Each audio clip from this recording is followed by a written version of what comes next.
All right. Expiration of the term. That means we had 1 year lease, it expired, so that terminates the lease. Simple as that. Surrender, that's when both the landlord and the tenant agree to end the lease, sorry, and take back possession of the rented property. The tenant is no longer responsible for anything. If it's a mutual agreement, the tenant's no longer responsible. This agreement between both sides is called surrender and acceptance. Okay? It means we agreed to surrender the premises. Breach of conditions obviously ends the lease. So for instance, if you fail to pay, or if you pay late, you've breached the agreement already. If you destroy the property, breach the agreement. If you are a nuisance, any of the agreements we have automatically relieves me of any obligation as a landlord, and you have to go, or vice versa. A landlord can actually breach the contract as well. All right. Then we have eviction. There's something called actual eviction, and there's something called constructive eviction. Okay. This is different from actual notice and constructive notice. Okay. Just in case you guys are thinking about it. All right. So actual eviction, this is when we kick somebody out. As a landlord, you are not paying, you're being disruptive, you're destroying the property, whatever it is, whatever the reasons allowed by state. By the way, from state to state, there's different reasons. Whatever the reasons allowed by state, I can evict you. Okay. So when a tenant breaks the lease or keeps possession of the leased property without permission, the landlord can get it back by filing a suit for possession or summary proceeding to recover possession of the real estate. This is what's called an actual eviction. Unless the tenant hasn't paid rent, the law usually requires landlord must give the tenant notice before starting a lawsuit. A dispossessed proceeding is another name for this summary proceeding. So eviction is a dispossessed proceeding. You are in possession of the property, and I want to take you out of the possession. I want to take possession away from you. Okay, you are in possession of the property, so you have rights. I cannot go there without going to court. Okay, state laws will determine that. Now, constructive eviction. Constructive eviction is very simple. I want you to write, you evict yourself. Because eviction is a dispossess. It's like getting out of possession of the property, right? But you have to break the lease. Okay? Constructive eviction, you evict yourself. Meaning, something is wrong, landlord's not fixing it, I need to get out. Okay? But I can only do that once I give constructive notice to the landlord. So if the landlord doesn't provide basic services like heat, electricity, or water, right, and the place becomes uninhabitable because of it, the tenant can file for constructive eviction, move out, and stop paying the rent. See, we're going to talk about abandonment in a little bit. If you leave and you don't pay the rent, you're still liable for it. In this scenario, if the landlord breached the agreement of maintaining the property, right, then you, the tenant, can say, hey, landlord, I'm out. You are the one that broke the agreement, not me. So I'm out. Okay. So before making a claim for constructive eviction, the tenant must leave the property. And if a licensee is asked for advice, so if somebody asks you, hey, Bruno, you know that place that you helped me rent? They're not fixing anything. What should I do? What do I have to tell you? I'm not an attorney. I know that there's remedies for that. Like maybe you might be able to leave without having to pay the rest of the lease, but you have to consult with an attorney. Absolutely. So always recommend the tenant to talk to an attorney first. Yeah, so anything. So there's rules. Every state is different. That's one of the reasons why I don't have it here, but I'll give you an example. New Jersey is one of those states that allows a tenant to fix and deduct. So if there's an issue, right, that's why it's not here, because this is the national portion.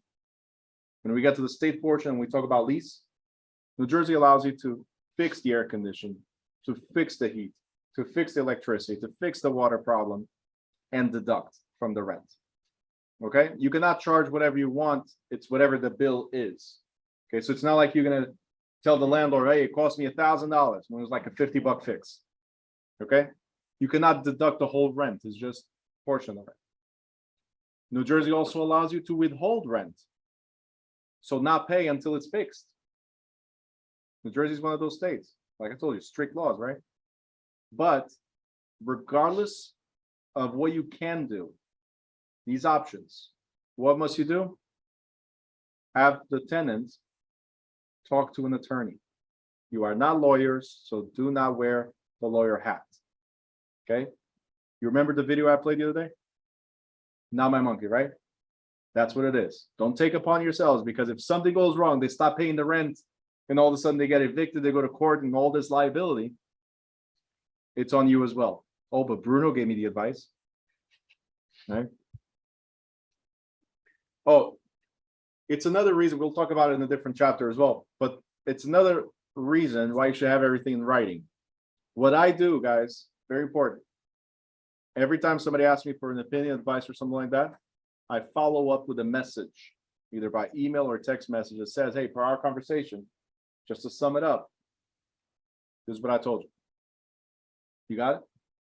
At the end of the day, always consult a lawyer, always consult a CPA, or check with a home inspector, or check whatever the advice is and what it related to. Always follow up with a message, because don't forget, you're the licensed one, right? If you're the licensed one, we go to court, what's going to happen? It's the he said, she said type of thing, but you're the licensed one. So weighs more on you. All right, so right, I did that for my mom. The owner was a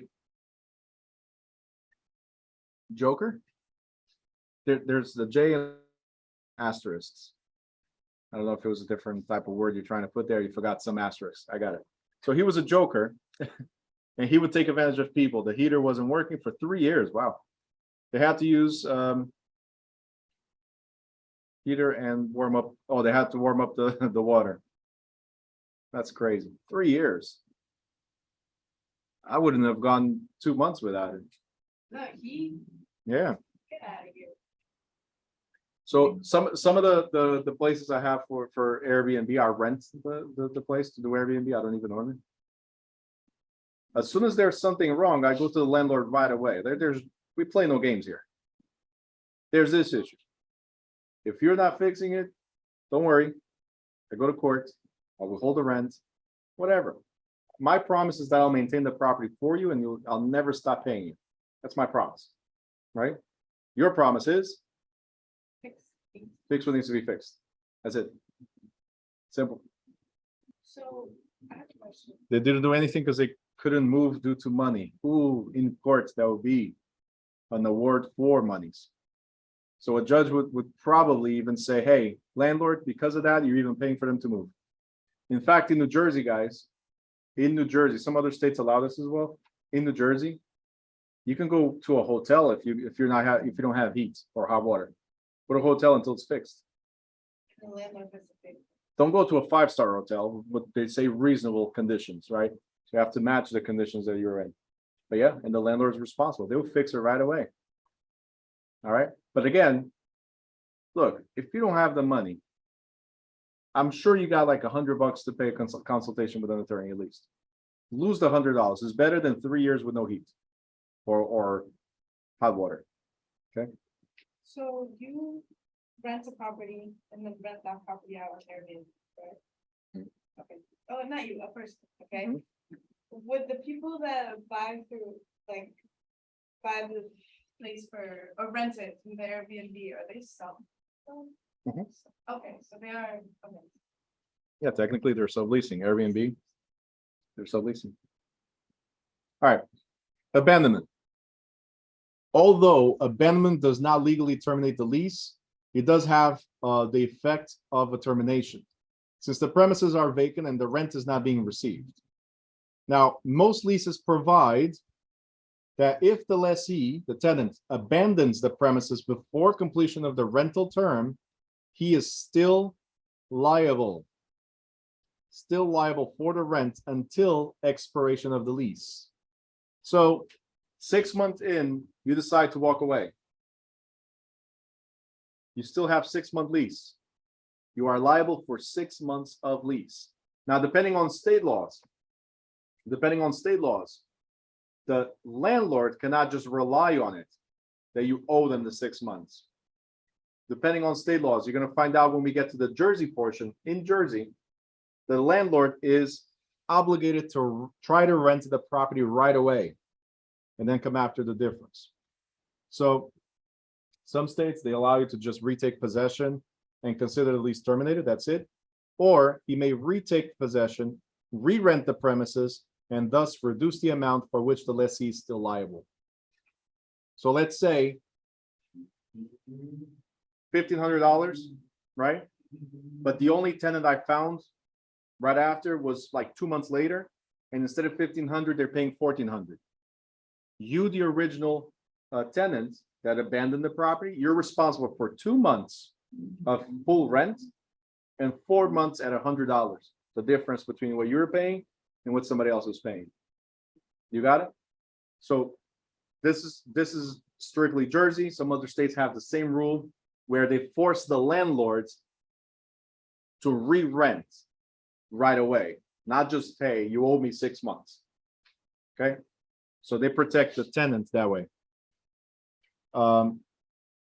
So the landlord has the obligation to mitigate the damages by attempting to relet or release the property.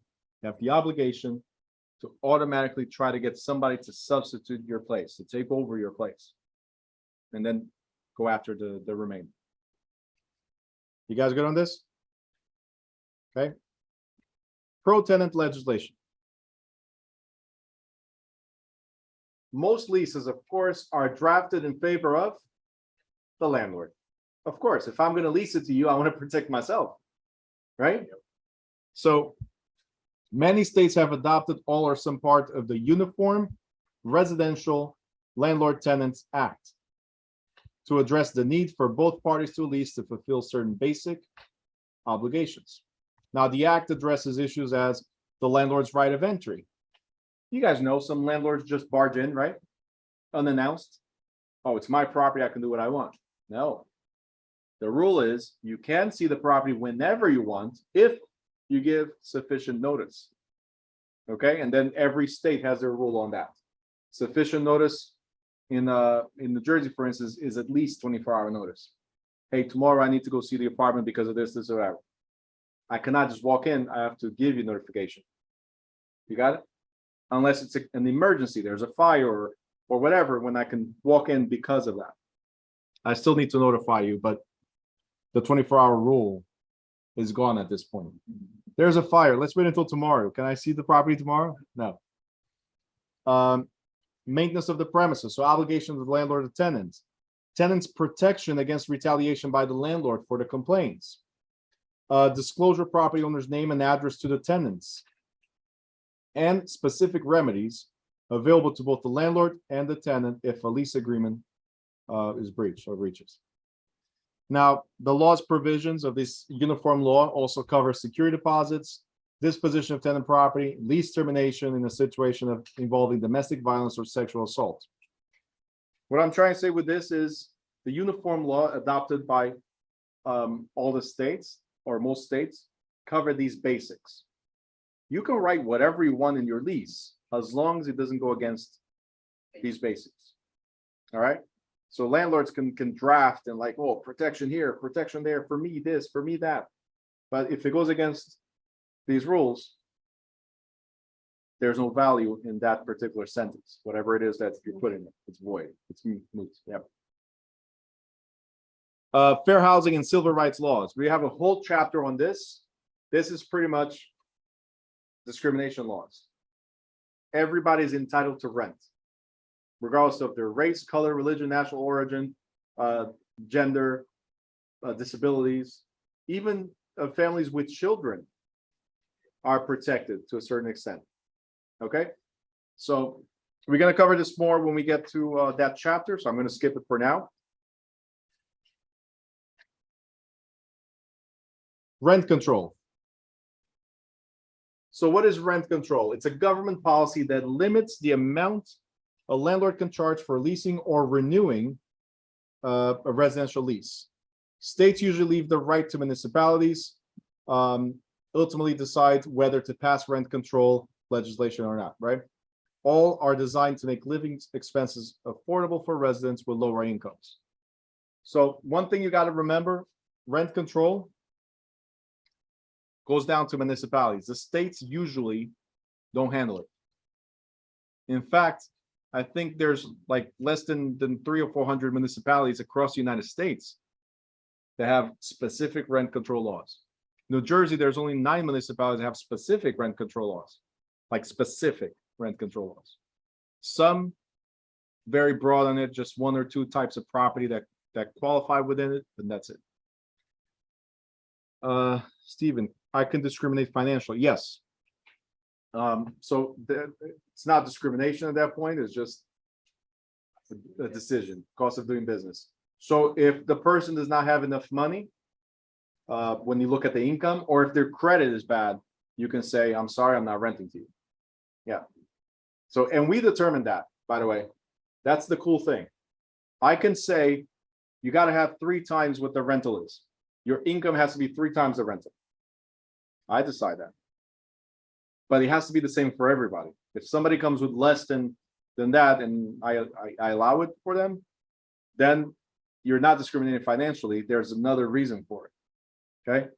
Credit. I can say you have to have an 800 credit score to rent from me. That's my choice. Now, to me, if somebody has 3 months, 3 times the rental and 800 score, I'm a realtor. So I will ask the person, hey, you could rent for me, but aren't you interested in buying? See, a lot of people pass on these opportunities. They even realize I work all the angles. When I put an apartment for rent, one of my apartments for rent, yeah, all those calls that come through, they become now my buyer's list. You see what I'm saying? Right? I taught that to Sonia. Sonia has a poor family. She did that like last year. She's trying to rent it, right? And I'm like, how many people called? Oh, just today alone is like 12, 13 people. Like, okay, so did you choose one? No, not really. Did you ask them if they're looking to buy in the future? She's like, no, not really. Aren't you a realtor? She's like, yeah. And I'm like, yeah, really. So get them on your list. These are leads. And if they don't rent from you, they might rent from somebody else. So you're still a realtor. This was for her property, but you're still a realtor. As long as you disclose that you're a realtor, you got no problem. Get all those leads, right? It cannot be, by the way, state law does not allow you, we'll go over this as well when we get there. State law does not allow you to advertise fake properties. There's people out there that say, hey, 3-bedroom, 2-bath available, and that unit never exists. You're just trying to get leads. Okay, so it's either something that's really available and listed. Doesn't have to be your property that's listed. It could be somebody else's property that's listed that you want to rent, but it has to be a real listing. Okay. Before I was a realtor, as an investor, I used to do that all the time. I used to flip options to buy. So leases with option. That's how I started real estate investing. I'll get somebody to rent with option to buy, and then I would flip the option. How did I get those leads? I was advertising. Rent to own, single family, 3-bedroom, 2-bath. That's it. People would call. Unfortunately, that one's not available. It's not a lie. It's just not available. Right? But I would get 20, 30 calls a day. Oh, yeah. And you tell, but I have this one. No, I would start, oh, listen, it's not available, but what are you looking for? I wouldn't say, but I got others. No, like, what are you looking for? And then I start pre-screening you. So as an investor, now I'm looking, I got the buyer. Now I'm going to go to landlords and say, hey, landlord, are you interested in leasing with option to buy? Because I got people interested in the property. You see what I'm saying? So I will get those leads, qualify what they wanted, then find a landlord willing to do the deal. It's not much different than what we do, guys, as realtors. A buyer tells you what they want, you go negotiate with the seller. Seller tells you what they want, you're going to negotiate with the buyer. Not much different. Okay. It's just that as a realtor, there are certain things you can and cannot do in terms of advertising. Zoraida, what about anyone on the sex offender list? If somebody committed a crime, we will get to discrimination. Somebody committed a crime, you can tell them to not rent with you. With somewhere else, yeah. All right. Property management. That's how we're going to end this chapter. We used to have a whole chapter for property management, whole chapter. And I started chopping down the chapter. Why? State exam has like 3 questions or 4 questions on property management for salespeople. If you were taking the broker's course, after this, these are the basics for the broker's course. After this, we would go over office management, property management, and ethics. So you're going to go through extensive property management training after. For you guys, you don't need it. You need to know the basics. Fair enough? Cool. So what is property management? It's a specialized branch of real estate business that involves the operation, supervision, and execution of management policies pertaining to a given property. The Institute of Real Estate Management was formed under the sponsorship of the National Association of Realtors to assist in the standardization and supervision of the profession. Now, the need for property management can be traced to 3 factors: urbanization, technology advances in building construction, and absentee ownership. In recent years, the field has grown rapidly due to the increase of housing laws and regulation at all levels and the development of new forms of multifamily ownership, including condominiums and co-op apartments. What are the management objectives? This might be a question in the exam. What is the management objective? Why would I have a property manager? Why not do it myself? Just like everything else, maybe I'm not the best at it. All right. Just because you're the best chef doesn't mean you can run a business, restaurant business. Okay. True story. My uncle, amazing chef, opened up his own business, screwed up royally. Managing and being the professional at something is totally different. Okay. So, and I can talk about my uncle. Okay. Just putting it out there. I didn't say which uncle. So, huh? No, he's one of the top chefs for the Marriotts. Yeah, doesn't own anymore. So you made a smart decision. Stick to what you know. Be the pro at something. You don't have to be the pro at everything. He is the pro at cooking. So, all right. So the basic objectives of the property manager are twofold: to attain the highest possible net return for the property owner and to protect his capital investment at all times. So why do we have property managers? To maintain and protect my investment and give me the highest return possible on my investment. At the end of the day, that's what it is. Okay. Each objective has a different effect on the other. For example, it would be possible to maximize the net income over a short period of time simply by cutting back on the maintenance and repairs. But over the long term, this approach will have the opposite effect, leading to a tenant dissatisfaction, a decrease in net income, and lessening the property's value. All right, but these are decisions we must make. Should we repair something now or repair later? If we repair now, it's an expense, so we're going to make less money. If we repair later, how much later? And then tenants might leave and talk bad about our apartments, units, so bad publicity, exactly. Specialized fields. Because of the complexity and diversity of property management, areas of specialization have developed with respect to the types of property being managed.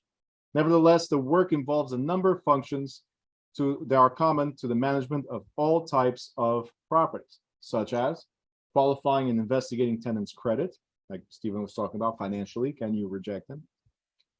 Marketing the space and collecting rents, hiring, training and supervising employees, budgeting and controlling expenses, as well as developing tenant relation policies. All right. So these are the ongoing responsibilities of a property manager, right? So speaking of which, if there's ongoing responsibilities, right? Is this a universal agency, general agency, or special agency? Say louder. I don't know why you're so afraid. You usually answer correctly. Alexis, not Alexa, but for those of you that did not disconnect it yet, Alexis is always like, I'm like, I heard you. It's the right answer. Just It'll be confident. confident. All right, be confident. All right. The property management agreement. Would you manage somebody else's property without or work for somebody else without having an agreement on what you're going to do and how much you're going to get paid? Of course not. So you need to know what your authority is. You need to know what you can and cannot do. Authority, what you can and cannot do, right? And how much you're going to get paid for it. So as with any kind of business arrangement, the property manager or management company should enter into a formal contract that clearly states the rights and obligations of both parties. It covers the work to be performed, the frequency of reports to the owner, and fees for management. The agreement is very specific about the authority of the property manager to enter into agreements on behalf of the owner, but is less specific about daily operations. Management agreements will normally take one of two forms. The manager may be hired as an employee of an owner or corporation to handle large commercial buildings. Under this arrangement, the corporation generally pays the manager a salary, and this employer-employee relationship is very common. The other arrangement involves a principal-agent relationship similar to that found in the seller-broker or buyer-broker relationship. Now, the typical items that should be covered in the management agreement are legal description of the property. Why? Why do we need to have a legal description of the property? By the way, what are legal descriptions? What are the legal descriptions out there? Streets and bounds, lot and laws, government surveys.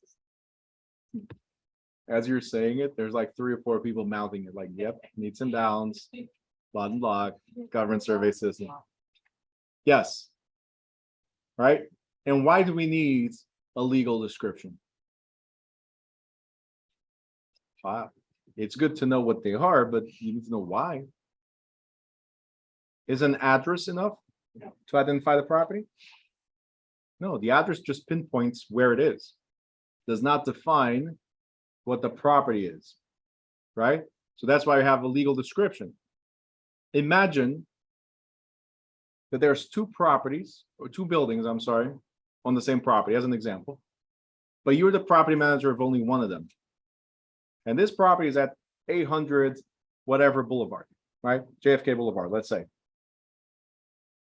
You manage the property on the left, I manage the property on the right. Shouldn't you know which one is your responsibility to manage? Exactly. So you need to have a legal description that says, hey, here's the land, and by the way, here's the units that you are handling. Because there might be a separate property manager. Okay? Yeah, go ahead. So you have a lot of obviously properties, right? Maybe? Maybe. Do you have? Like that, no, you do it yourself? No, I don't. I have a different arrangement with my tenants. I pay them to manage the property. So what I do, so most of my tenants are Section 8. So I get paid by the government, I don't get paid by them, right? And then what I do, my arrangement is I tell the tenants, I'll give you $200 or $300, whatever, every month for you to take out the garbage, for you to maintain the property, snow, all that stuff. So I don't pay a property manager. So, and they maintain the property. Sometimes there's stuff fixed that it was my responsibility. And you're like, it's done. I'm like, okay. Yeah. Look, there's good and bad in everything. So there's some Section 8 tenants that are really bad. There's some non-Section 8 that just take advantage of everything. So it doesn't always work out in either scenario. I just love Section 8. One of the reasons, it's guaranteed income. Right, like I could be very poor at the end of the month and then very rich at the beginning of the month. What's Does that make sense? Section 8? Section 8 is a government-sponsored rental assistance. Yeah. Anyway. Thank you. You're welcome. Where was I? So, obviously the agreement has a time period. This is an employment contract. So you're gonna be my property manager for 5 years. You're gonna be my property manager for 10 years, whatever our agreement is. Definition of the responsibilities of the manager, the authority of the manager, the reporting requirements, because look, you're my employee, but I'm the supervisor, I'm the owner. So you need to tell me on a weekly basis, on a monthly basis, on a yearly basis, you need to give me a report on how the property is performing. Where are the expenses? What's the income? What is the vacancy? All that stuff must be determined in the management contract. How much you're going to get paid, compensation of the manager. And the limit of how much a manager can spend without the express authority, except in the case of an emergency. So yeah, property managers cannot just go out and spend whatever they want to fix the property. That's why they're limited. They don't have a full authority. They're not universal agents because they still need my authorization for certain actions. Does that make sense? Okay.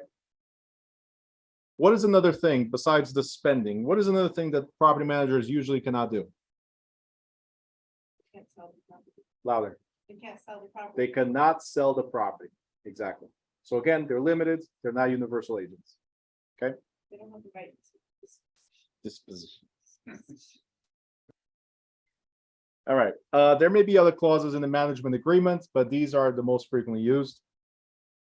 And as a fiduciary, what is this word, fiduciary? What does this mean? You don't know? That was chapter, agency chapter, chapter 9. You gotta know. Guys, give me answers. What is fiduciary? It's not the agency relationship, it's the Employer relationship, but that's an agency. Broker and the principal. Katie, obligation. Okay, what else? Very good. Elizabeth says loyalty and honesty. That's one of the fiduciary duties. Yes. It's the responsibilities and obligations to Fine. the client. It's your fiduciary duties to the client. You guys remember? What are those duties? Cold AC, Cold AC, go. What is it? care, Care, obedience, obedience, loyalty. loyalty, I don't know. disclosure. Thank you. Okay, disclosure. Accounting. Accounting and compensation. No, we said obedience. We did. There's one missing. Care, obedience, loyalty, disclosure, accounting, and keep it to yourself. Oh, confidentiality. Confidentiality. Jasmine, big letters. Confidentiality. All right, very good. Guys, I'm gonna keep on doing this. That's so good. I'm gonna keep on doing this because you gotta remember. All right, and you get the same treatment in the morning. So if you ever do a morning class, she's always bringing back stuff too. That's the way we work. Okay, Best way to do it. good. But we're still gonna win, right? The evening class is still gonna win this challenge, the 60-day challenge.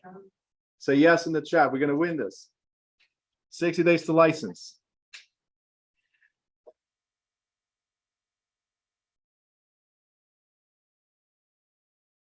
Yes in the chat. Some people are learning. There you go. I said say yes in the chat, and Jasmine goes like yes in the chat. Good. All right. So fiduciary. The property manager is bound not only by the contractual provisions of the management agreement, right, but as well as the legal obligations imposed on all agents. Now, the management agreement typically assigns the role of general agent to the property manager. We already talked about that. As a general agent, the manager's authority includes the general powers associated with the operation of the business. The property manager must set up an administrative office and staff, the hiring and firing of either employees or outside contractors who provide services. And these are part of the general agent's functions for management and administration of properties. The manager will attempt to get the best possible arrangement for the provision of these services in order to maximize the net income available for distribution to the owners, because that's our main goal. increase or maximize the return to the owner. Any personal relationship with contracts and vendors must be disclosed to the property owner. Oh, my cousin's coming to fix the air conditioning. Right? My cousin does AC, so this is a true story. But he's coming to fix the air conditioning. You cannot just say, hey, I'll get somebody. You have to say it's your cousin, because if something goes wrong, there was an influence, or maybe there's a payback, like a referral fee or something like that. So careful with that. Licensing requirements. Do you need to be licensed to do property management? No, no, no, guys. Do you need to be licensed to be property manager? You just switch to the pens? I got yeses, I have nos. Do you need to be licensed, guys, to do property management? Yes, subject to certain. Milton for the win. If you are getting paid. If you're getting paid, let's stop right here. There's more conditions to this. But if you're getting paid, it falls under the same licensing rules. If you're doing work for a third party and getting paid for it, you need a license. There's a few exceptions. We're going to go over that. Okay. The definition of real estate broker and real estate salesperson include property managers. The legal effect is that those who manage property for others must be licensed, subject to certain exceptions. And the exceptions are, if you are a resident manager, often called superintendent of the residential property, who supervises the care of the apartment complex while living in one of the units in the complex. If you're a resident manager, you do not need a license. Managers who manage property as a salaried employee of the property owner, providing that the employee is paid based on the employer's obligation to pay compensation in the absence of any rental activity. If you're getting paid commission on the rentals, automatically you need a license. If you're a salaried extension of me, right, because you're my employee extension of me, if you're a salary extension of me, right, then you don't need a license. If I pay you per rental, then you need a license. Okay. If you work for a third-party company, so let's say you manage more than one, who said that? Somebody. If you manage for more than one property owners, then yes, you need a license. You got it? Zoraida says, so your tenant doesn't need it because they live there. That's right. Gotta work smart, you know? My tenants don't need licenses. They maintain it for me. And it's still an expense, so it's still tax deductible. They all be resident managers. They're all resident managers. There you go. Every single.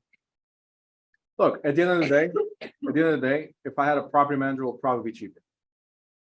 Okay. But then I'm not building that trust relationship with my tenants. That's how I see it. I lose a little bit, but I gain a lot of it. Right. I have this lady property on Seymour Avenue in Newark. I got the property with the lady there, section 8 tenants, her and her grandson. When I sold the property 7 years later, she was still there. I don't know if she still is, but what I'm saying is she kept on going with the property. She maintained it. Like I had anything that was wrong, she would call me. All right, she'll actually call my office, but and it was the funniest thing. Every little thing, whatever was wrong, another tenant, noise, whatever it was, she was my best friend.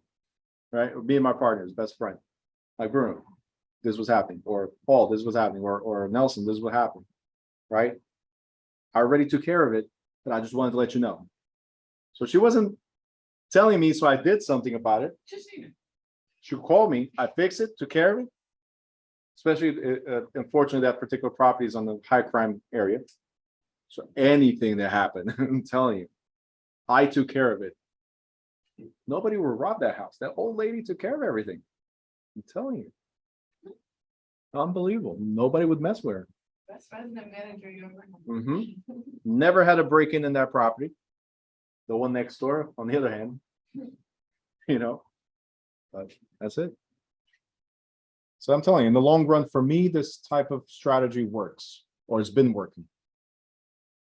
Oh, no, I don't have an oral agreement with her. Actually, with all my tenants, I have a reward program in writing. For every month that the rent is paid on time and there's no damages to the property, you get X amount of dollars back. So it's in writing. Yeah, of course. But I call it the reward program. So I'm not talking about property management, right?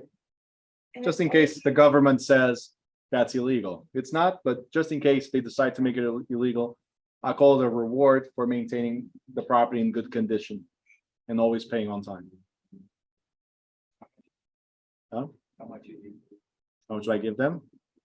It varies, sometimes $200, sometimes $300. It depends on the type of property and responsibilities they're willing to take on. And that's tax deductible. Of course, it's an expense. And you get a gold star every week. That's right.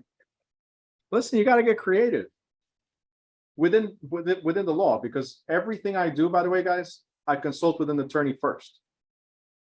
All right. When I started doing the whole per diem charge for the late fees, the percentage, I consulted with the attorney first. Can I do this? All right. Everybody's like, I don't see why not.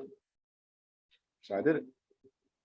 I have other stuff that I did, like I rent basements and I rent attics, not to people. I rent for storage, right? Sometimes that storage becomes people, not bodies. Meaning I rented for office space, or I rented as a storage space, which is legal. But then I found out that people are living there. My lease clearly says office space. So when I go to evict, Your Honor, I rented for this purpose. The lease is clear. I even have bolded and highlighted in the lease agreement. It's for this purpose only. And all of a sudden they're living there and not paying the rent. They're getting kicked out. Okay. So I protect myself at all times. I rent like all the basements rented, all the attics rented, take full advantage of the property in writing. So always CYA, cover your assets. Zoraida, what's up with those eyes? She put some eyes in the chat. When I was talking about the bodies, I never found bodies there, by the way, like dead bodies, never. All right. Operating responsibilities of a property manager. One of them is budget preparation, obviously, right? And there's something called fixed expenses and variable expenses. So when you're managing for somebody else, it's the funniest thing. Usually we're horrible managing our own stuff, but when it's for somebody else, we're good. Did you ever feel like that to be true? When we need to do something for ourselves, we suck at it, but if we're helping others, like, oh, you're on point. Yeah. So Shakira's like, get me meeting. So you might be a really bad person for yourself managing your own property, right? But for others, you have to be on point. So budget preparation is very important, right? You cannot spend all the money, obviously. You got to be smart about it.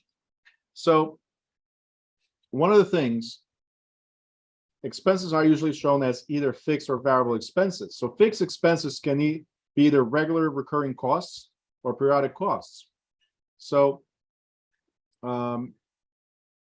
it could be employee wages, basic operation costs and maintenance, right? Taxes, insurance, right? These are utilities. These are like fixed costs, even though they could vary, but they're fixed. They're there every month, right?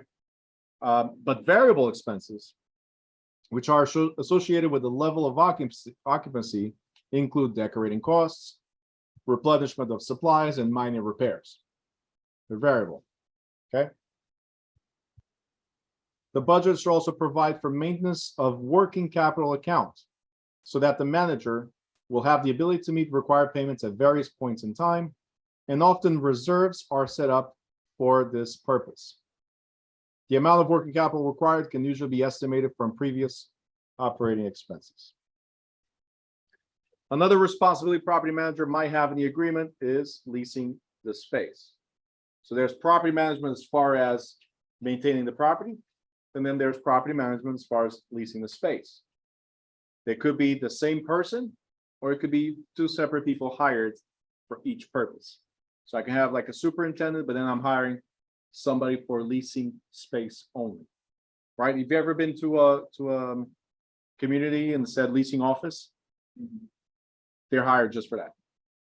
Okay, they don't manage the property, they're just leasing space. That's their sole function. When something goes wrong, you can call the main office, but I'm going to refer to the property manager. Right? All right, Shakira, no problem.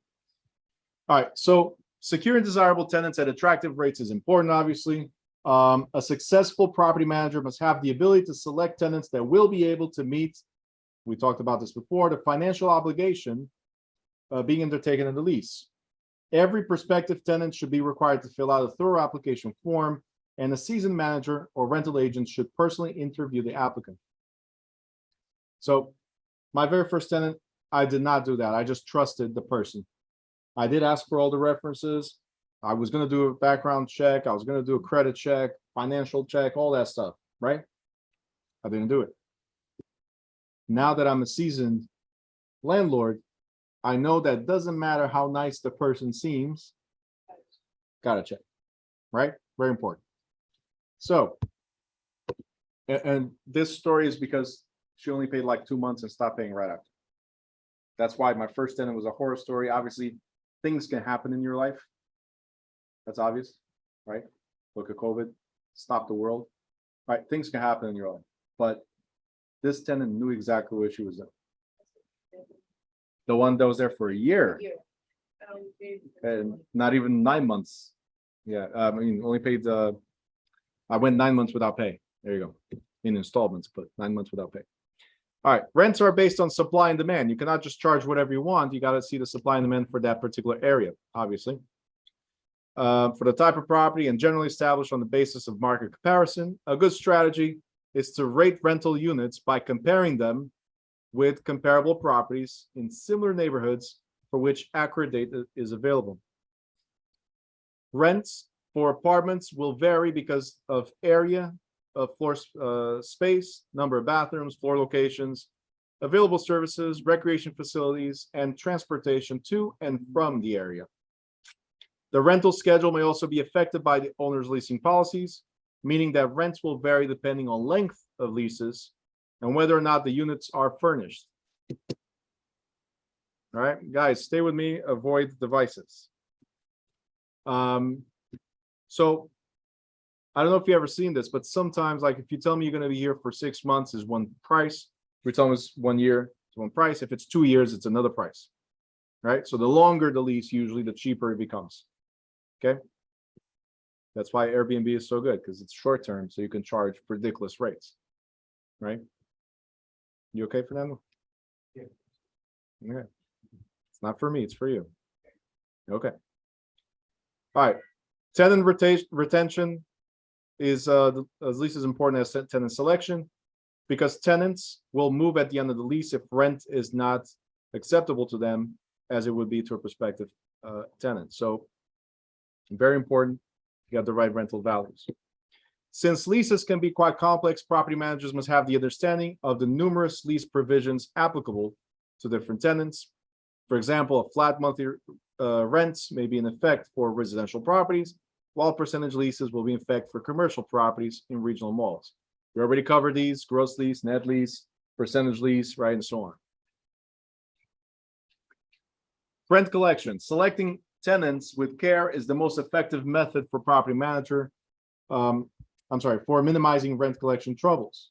A property manager should research prospective tenants' financial references, local credit bureaus, and if possible, the previous landlord. In leasing agreements, rental payments terms should be written out in detail, establish clear and regular collection plan with an accurate system of notices and records. Every effort must be made to collect delinquent debts without resorting to legal action, obviously.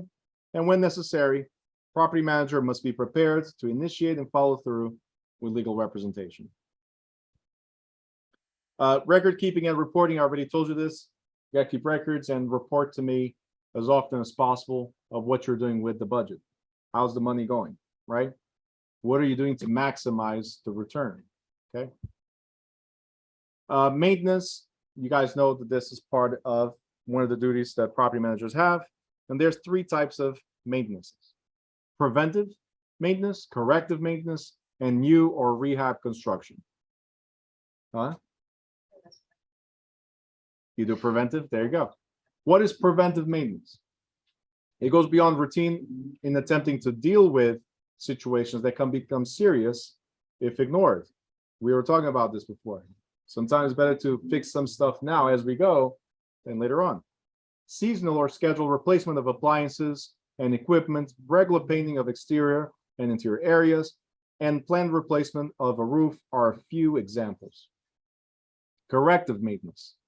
When routine and preventive maintenance fail, repairs and replacements become mandatory to keep property operational. All right, so a boiler may develop a leak, an air conditioner unit may break down, an elevator may cease to function properly. These are just examples, right? New or rehab construction involves the addition of new areas to a project or physical remodeling in order to change the use or to modernize, such as remodeling a kitchen to replace freestanding appliances with modern built-in equipment. Good so far? All right. Handling tenant requests. Should we do whatever the tenants want? Not always, but if it's something that's required by law, you definitely have to do. Now, closely related to maintenance function is the servicing of tenants' requests. Usually these involve routine repairs and maintenance, but there are times when functional requirements of a tenant may require alterations to the tenant's premises. This happens in commercial, for instance.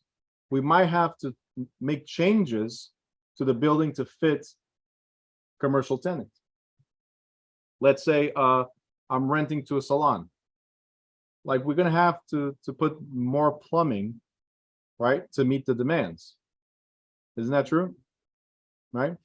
Barbershop, salons usually have that. So these are some of the changes. The manager must evaluate all such requests from tenants and, based upon the economics of the request, so money, make recommendations to the owner as to whether or not the work should be undertaken. Okay. All right. I need your full attention. We're almost done. ADA. Guaranteed question on the state exam. Guaranteed. Have you ever heard of the American with Disabilities Act? Okay, it's about people with disabilities, obviously, but not just Americans. Okay, it should be called People with Disabilities Act, because it's not just Americans. Anybody with a disability, right, is protected under this act. So if you are somebody that has a disability and you go to a commercial or a public space, not residential, remember this, residential, by the way, is 1 to 4 family. Anything above that is considered commercial space. So if you go to a place that's commercial and you have a disability and there's no accessibility for you, you might have a case. Okay. Let's figure out what this is. You might. I didn't say you have. All right. Because I know you might have a disability, but I don't have to restructure the whole building around one person. You guys understand this? All right. So, this was signed into law back in 1990 to prohibit discrimination against people with disabilities in employment, schools, transportation, and places that are open to the general public, and to ensure that the disabled have the same rights and responsibilities as people in other protected classes. Now, in 2008, I'll address that, Steve. In 2008, the act was amended to expand the definition of disability. The act is divided into 5 sections called titles. Title 1 provides for equal employment opportunities based on qualifications, regardless of a person's disability. So employers with 15 or more employees must comply with non-discriminatory practices and must implement reasonable accommodations for employees with disabilities to perform their jobs. For example, adjusting a desk height to accommodate an employee restricted to a wheelchair would be a reasonable accommodation. Again, reasonable accommodations. This is the key word that we're going to go with. Okay, I'm going to tell you to highlight this and underline a little bit, and stars, whatever you need to do to remember. Reasonable accommodations. Title 3 prohibits discrimination. Make sure you remember this one. Prohibits discrimination, because this relates to real estate. Discrimination in public accommodations against people with disabilities. Now, public accommodations include owned or leased facilities, such as hotels, stores, offices, and common elements of commercial buildings and so on. This is federal law. It's not state law, federal law. Every state refers to this law, okay? Owners and property managers must comply with the act by providing equal access to their facilities to those with disabilities. And this may mean making changes to the building to add ramps, widen doorway openings, modify public restrooms, and ensure elevators work properly. However, remember this one, highlight, underline, put stars. However, owners are not required to make extensive, costly structural changes, extensive or costly structural changes, because ADA allows for reasonable accommodations. If my building does not have an elevator, I don't have to put an elevator. It's too expensive to do so. What the act says is, if I have an elevator, it doesn't cost much to put auditory signals for people that are blind, or braille markings on the numbers so people that are blind. If I have space for somebody that has disabilities in the parking lot, if I have space, I need to reserve spots close to the entry, or that would be easily accessible, for instance. Okay, I don't have to change the whole structure of the building for anyone. It has to be reasonable accommodations, right? This is the act, straight from the act, reasonable accommodations. Okay, to help assess what changes are both necessary and reasonable, property managers may want to consult with ADA experts to develop a plan for modifications. The manager should remember that the purpose of modifications is to remove barriers that interfere with access or use of public accommodations by a person with disability. While many accommodations seem obvious, such as installing a ramp for wheelchairs, others are still a source of confusion and contention for some property owners, managers, and employees. One example is accommodating service dog in areas where dogs and other pets would not be allowed, such as grocery stores, restaurants, or medical facilities. The ADA is explicit on the use of service dogs and on where and how they must be allowed access. Again, consulting with ADA expert can help avoid violations of the Act and the rights of people with disabilities. Steven says, I do repairs for many commercial properties, banks, and so on. So that's what I'm saying. You have to make these changes, right? If it's reasonably easy to do so. If you have to knock down the whole building to make accessible, you don't have to. Okay, so there are limitations on how far we can go for this, right? Anyway, so what do you need to remember about ADA? You need to remember for state exam. Okay, and I'll tell you what one of the questions is, or I'm sorry, I'll tell you something similar to what one of the questions is. But what you need to remember, ADA, people with disabilities, right? The second thing you need to remember, it's for commercial properties. Commercial properties, 5 units or more. Okay, it does not apply to residential properties, which is 1 to 4 units. And with this, I'll explain what the question is in a similar question to the exam. Okay, and reasonable accommodations. No extensive repairs. Reasonable accommodations, no extensive repairs.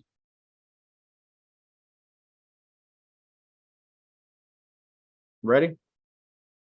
In the state exam or school exam, there might be a question that talks about the landlord of a 2-family gets a request from a tenant that got involved in a car accident and now is in a wheelchair.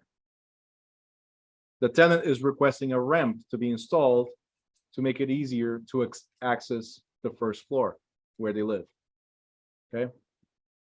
The question is, does the landlord have to comply with the request? No. Hold on. Can the landlord fix it and then charge the tenant for it? Is it divided between both? Like it has to be divided between both, or another option. But these are mainly the three options that we're looking at. The expense is divided between both. The landlord has to do it because of ADA rules, or the landlord can do it at their own risk and then charge the tenant for it. That, That one. their own risk and when they should charge. So the landlord doesn't have to do it, so that would definitely be no. It's a two-family. Okay. But the landlord can, this would be the correct answer. The landlord can repair it, make the accommodations for the tenant, but then charge the tenant for it. Okay, I'll do it, but it's on you. All right. I'll do it because it's my house and you shouldn't be doing anything to my house. I'll do it, but it's on you. If it's commercial property, that would be different. If it's easy to do that ramp, it should have been there already. That's how it works. It should have been there. The problem with doing it makes you liable for anything. Yeah, it does. But again, based on the question, that would be the answer. I just want to point it out for the exam. I personally wouldn't do it. I wouldn't do that accommodation. I would help my tenant find a different location because I will not undertake that expense or that liability. Okay, simple as that. I'll help you move out. That's it. All right, professional management organizations, there's a bunch of them that have been formed to help the public identify responsible real estate property managers. They offer seminars, courses, and publications that prepare people for the profession. Thus, the necessary skills do not have to be acquired by experience alone. These organizations include professional designations to members who, through education and experience, have demonstrated proficiency in management and income-producing properties. These are some of them: the Institute of Real Estate Management, Building Owners Management Association, the National Apartment Association, National Association of Residential Property Managers, the International Council of Shopping Centers, and the National Association of Condominium Managers.